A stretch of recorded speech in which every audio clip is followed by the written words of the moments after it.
honest, hard money conversations. All right, Instagram, I'll see you over here on YouTube and on Facebook. Hey, everyone. Good afternoon. Thank you so much for being here with us today. Welcome to the channel. I am so glad you are here. We are going to have an amazing conversation today, starting with a topic that can be very uncomfortable, but needs to happen. So necessary. We're going to talk today about having honest money conversations. And we're going to talk about how you do this, whether you need to have them with your spouse, with your parents or siblings, even if you have to have that hard money conversation with yourself. The only group we're not going to touch on today, but we will touch on it in another live, will be how to have hard money or honest money conversations with your children. Because I have often said there's no faster way to blow a budget than to have some kids. So, having honest money conversations with your kids can be a little complicated because they're small. And so, how much detail do you want to give them? So, we won't touch on that today, but we will in a future live. All right. So, honest money conversations, we can just double name them hard money conversations, because they can often feel heavy. They can feel awkward. They can feel easier to avoid altogether. And it kind of feels like if we don't talk about it, it won't be there, but we know that's not true. Here's the truth: money touches literally every part of your life if you live in a society that requires you to use money to survive, like we do here in America. And so, if we don't talk about our money situations, we will not be able to change our money situations. So, I'm doing this live today in partnership with SavvyLadies.org, and they have a pledge, and it's a movement that encourages women to commit to having at least one honest money conversation with something they care about over the next 30 days. And I want to invite you to take that pledge today by going to SavvyLadies.org. But we'll talk more about that again at the end. So, before we jump in, I'm Lilius Folks John. I am the Chief Stewardship Officer and the founder of His Faithful Steward, a Bible based personal finance platform. My mission is to help Christian women, families, and communities learn how to manage their money, their life, and their legacy God's way through good stewardship, biblical wisdom, and real world experience. And I love creating spaces like this where we can talk openly about money, even when it's hard, especially from a biblical perspective, because when we get honest about money, we can unlock freedom for ourselves from the bondage of debt or the weight and burden of financial obligations. And we can also unlock financial freedom in Christ, which is a whole thing that I want to talk about. So, let me start by asking, who has ever had to have a honest yet hard money conversation? Maybe it was with your spouse or your parents or your friends or yourself. Drop a raised hand emoji in the chat if you have been there personally.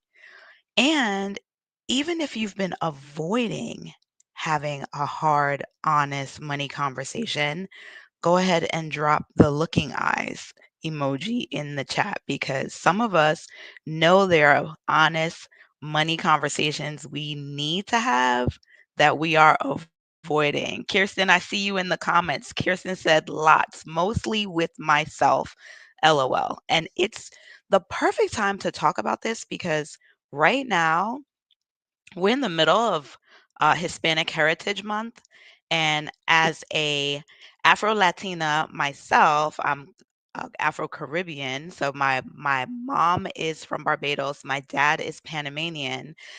In Hispanic households, in Caribbean households, in minority households in general, money conversations can be hard and tough to have on a regular day. Like, honest money conversations are not a thing for parents and children, for parents and friends in a lot of minority communities. So, you have pressure from the outside to help family members. They're like these cultural expectations to say yes.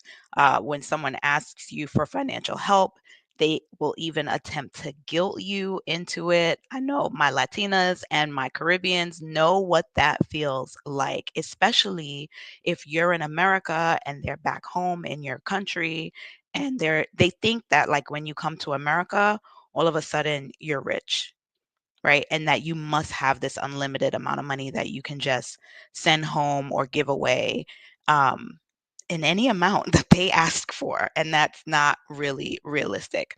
So today's conversation, I hope, will help a lot of my Latinas, my Caribbeans, and just anyone in general who is who wants to understand that money conversations are not just about money. They're about boundaries, they're about legacy, and about just being a good steward overall. So, let me give you a couple of personal examples of where this has happened for me. I remember being asked by one of my sisters to borrow $2,000 for a deposit for an apartment. And I'm the youngest. I'm the youngest of 9 children. And I have a rule. It's my own personal money rule. I do not lend what I can't afford to lose. And at the time, I was in my 20s, maybe my late 20s, and I could only afford to give her, without needing repayment, $250, not $2,000. And of course, she was mad at me for it. But I had to be honest and I had to set a firm line. Could I have figured out a way to give her $2,000? Absolutely. I could have figured out a way to give her $2,000, but not without needing it back, right? And then I would have felt like I have to run her down for my money, right? So I have this personal rule for myself, and there's a lot of times where people come to you and they use the word borrow, but they really want you to give. And they know they can't really afford to pay you back. Otherwise, they wouldn't need to borrow from you in the first place. But they call it a borrow. We agree to a borrow.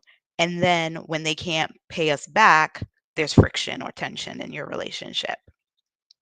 So, this one experience with my sister was able to teach me and let me practice one, having an honest money conversation, even though it was hard, and two, allowed me to set a firm boundary for myself and my personal finances.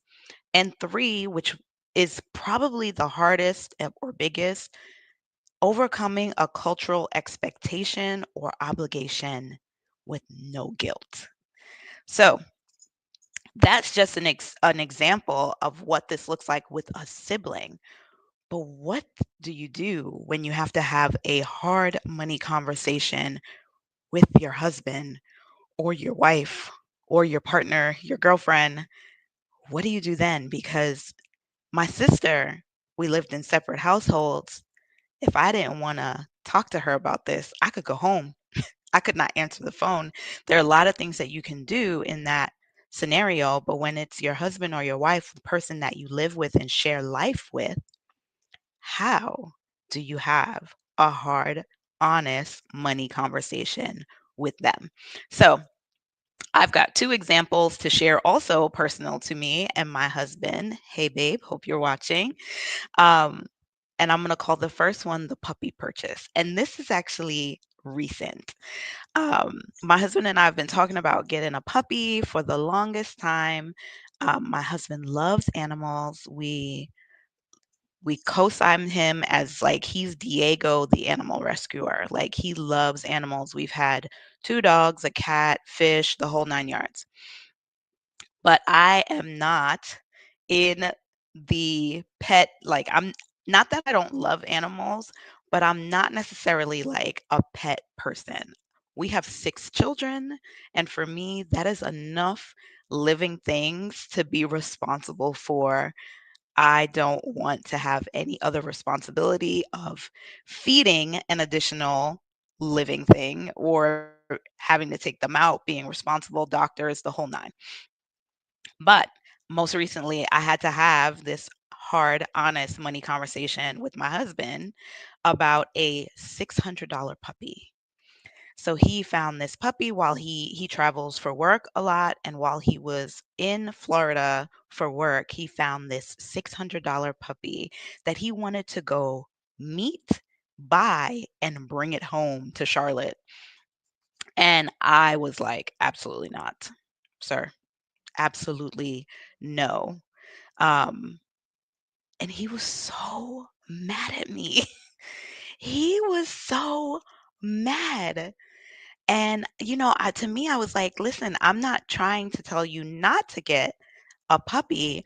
I don't think it's a good idea to buy one while you're out of town on business. This is a city we don't live in. There's no option to return the puppy if something goes wrong. It just wasn't a wise idea. And thankfully, because I said no and we try our best to make large financial purchases together, he came back home without the puppy, obviously, and we found one local to Charlotte for $200 less. We were able to go and meet that puppy in advance, see their temperament, their behavior, make sure they were really fully potty trained. I mean, all of these things that you need to consider before you take a new responsibility on into your home permanently. And we were able to think about it overnight before making a decision to buy. And that's a rule that you guys should follow when it comes to any large purchase in general. Like, don't be an impulse $500 purchaser. Go home, sleep about it, sleep on it. And if the next day you're still like, you know what? I really do want that thing, go back and get it. So that one honest, hard money conversation saved us money, time, stress, and regret. Now, that's just one example, but I have a bigger one, a bigger example. Uh, in 2021, my husband lost his job. And during that time, we were investing in his business because he has a small business as well. And while we were doing that, we were kind of using debt. We were leveraging debt to help build his business. And after 2 years, it was time to face what we had accumulated. And it was one of the hardest money conversations we ever had to have as a couple because one, we had to add it all up, and two, we had been debt free since 2009. So from 2009 to 2022, we had zero revolving debt. Now we had credit cards, but we paid them off in full every month. And so getting to the place where we were not doing that and things were accumulating, and it accumulated to a total of $50,000. Oh my goodness. It was one of those like jaw-dropping moments where, I have clients that do this and it was shocking for me as well. Like I have clients who don't add up their debt. They send me the list and they want me to add it up because they're afraid to look at it. And in that moment, I personally was afraid to look at our debt load. But of course, we faced it. Thankfully, because we both went into the situation eye open, I know $50,000. There was no blaming, which was great. We realized we were both equally responsible because while he was using debt to advance his business, buy equipment, um, buy advertising, like all of these things, I was also using debt to make up for the income he wasn't bringing in. So I'm like, oh, well, I'll just pay for this on credit and I'll just pay for this.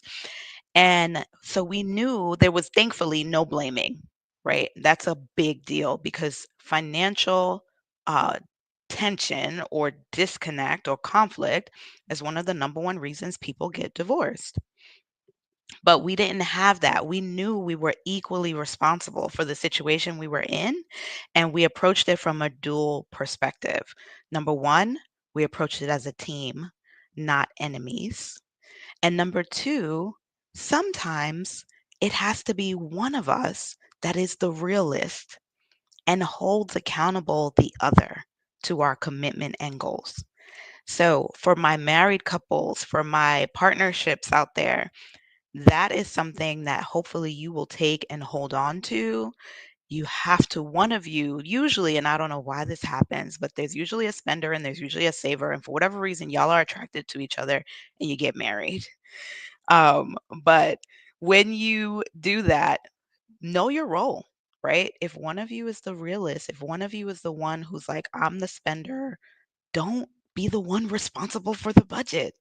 And the one who's the saver, maybe you take the lead on the budget so that you can have your dual goals together advancing. So for us, leaning in and being honest helped us attack things head on. Like last year alone, in 2024, we were able to pay off 27,000 of that $50,000 worth of debt in 1 year. And so of course this year we're still working through paying off the rest, but both of those experiences, the $600 puppy and the $50,000 debt, showed us that the conversations we're usually wanting to avoid are the ones we need the most. So, today I'm going to show you how you can make these conversations easier for yourself as well.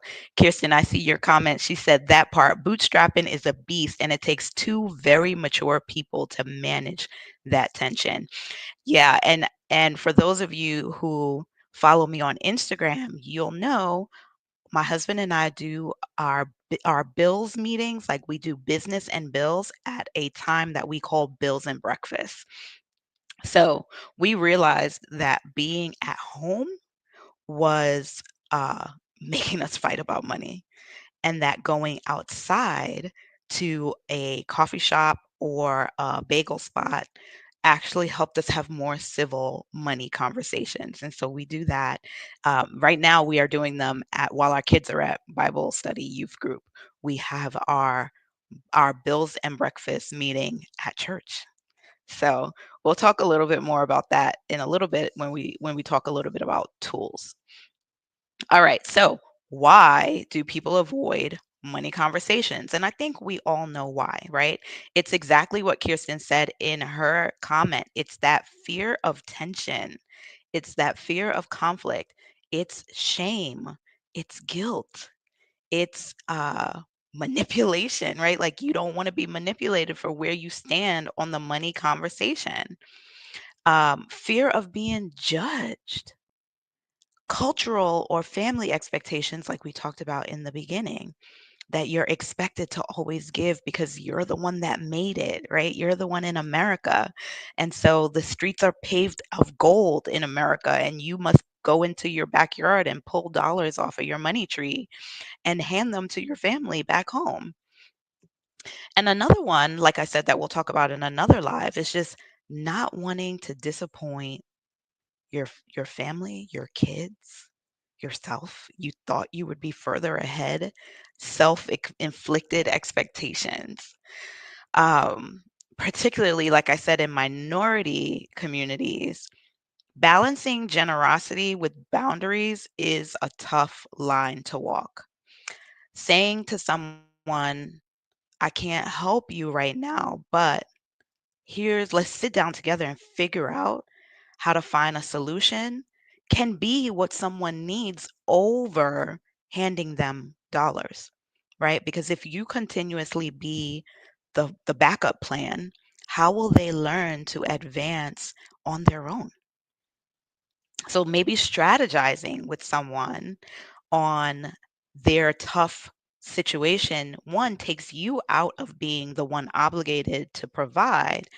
And two, if you have a better handle on your finances or you're trying to get there, sitting down with them and helping them do the same for themselves can be golden, right? Like if I give you a fish, I haven't taught you anything. Yes, I'm feeding you for the day, but if I teach you to fish, you may not have to come back to me. And now you can catch your own fish over and over and over. Um, we also need to recognize, especially in our Latin and Caribbean households, helping family doesn't have to mean sacrificing yourself. You have to maintain stability in your own household before you can help others. You should be helping others out of your abundance. Sometimes you're going to have to share poverty together, but if you're trying to get to a stable place, helping family should not mean that you sacrifice and now they're stable and you're under, right? Like that can't be. And then helping yourself get strong financially also helps your family long term, right? Because the firmer you set your foundation, the better it will be when they really need help in the future. Then you'll be in the position to give without needing it back, maybe at a higher number, right? I gave the example of my sister. I could only give 250 without needing it back, not 2000. But if I situate myself well, I can then give the 2000 in the future that I wouldn't be able to give today because I've set for myself a firm financial foundation. All right. So I'm going to touch on having hard money conversations with kids only because I know for parents, this is one that blows our budgets and our pockets all the time. You have to be upfront with your kids. I tell my kids all the time, we're going here. I'm not buying anything, right? I give them that advance notice. Now, that doesn't mean they won't still ask when we get there, but I can remind them when we get there. Remember, I told you before we got here, we weren't spending unnecessary money on these things. And of course, teaching them about needs and wants is also going to be critical. And I'm going to do a whole live on managing money as parents because it deserves its own live. All right. And of course, showing them the value of money, resources. When you waste food, you waste money. This is a constant conversation I'm having with my family. And then modeling stewardship. Let your kids see you be generous and giving, not just to your church, but to the homeless, to different organizations and causes local to you. Have them make an extra sandwich so that you can give it to someone you see along the road. There's so many ways that we can teach our kids to value money, resources, and value others. That even if someone doesn't have a home or doesn't have a job or doesn't have access to the things that we have access to, they're still a human worth dignity, respect, and care. All right. So, let's talk a little bit more about some tips you can use when it's time for you to have a difficult, hard, honest money conversation with yourself, your spouse, or someone else. So, with your spouse, family member, it can be as simple as, listen, I hear you. I appreciate you asking me, but I think we should talk about how we can both prepare for our futures. That kind of takes away, again, the obligation of you being the one responsible to help bail someone out, right? The other thing you're going to want to really keep in mind is choosing the right time and place.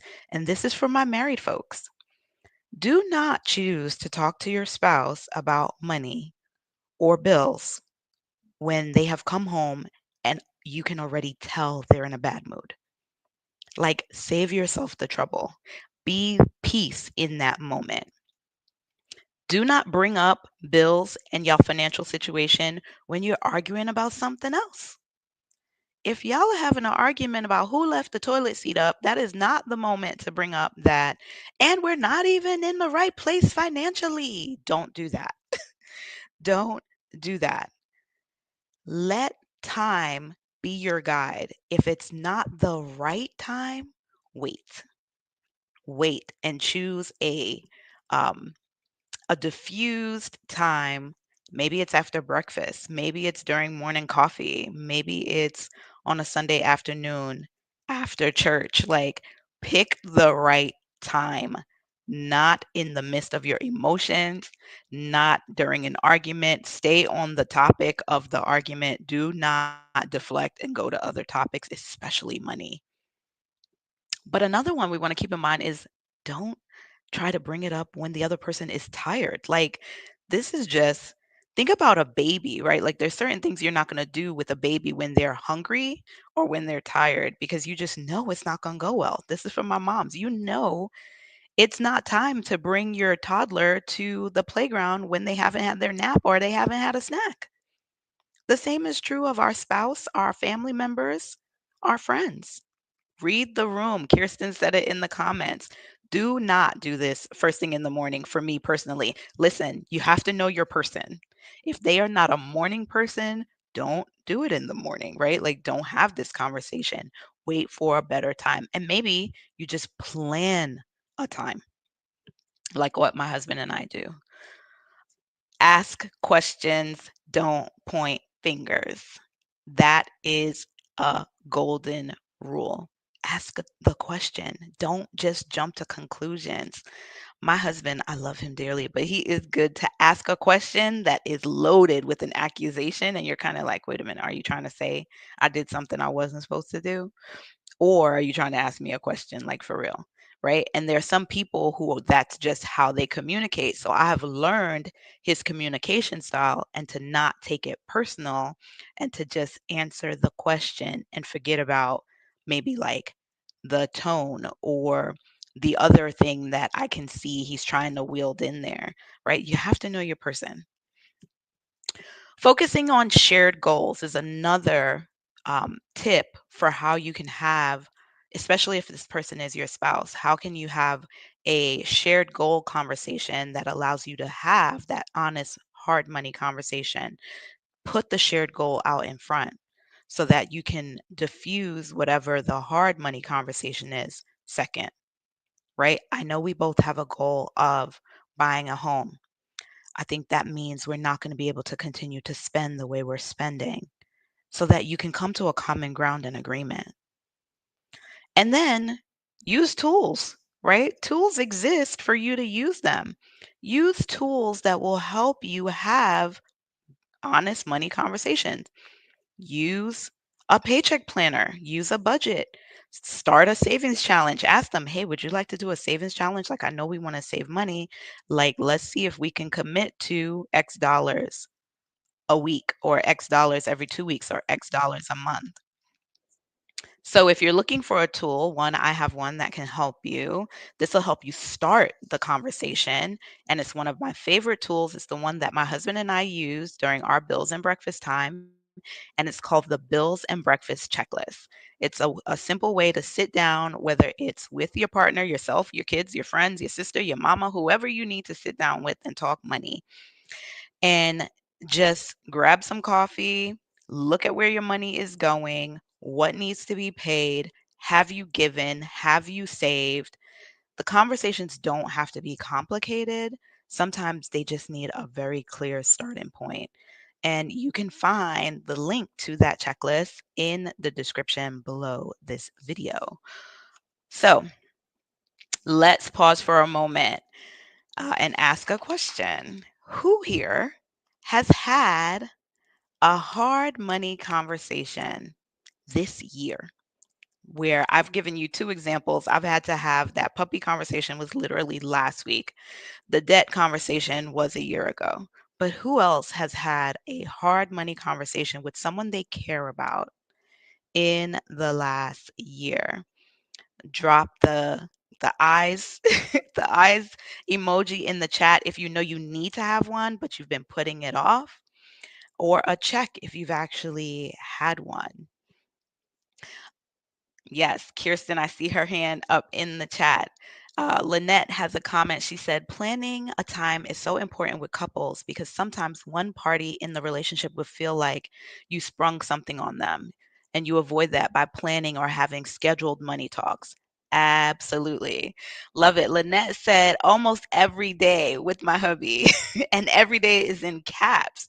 And Tamara put the looking eyes. Tamara, we're going to have to talk about you having that hard money conversation, that honest hard money conversation. And I interchange these two because I believe most honest money conversations are hard, right? It's hard to have that honest money conversation because it's so easy to not.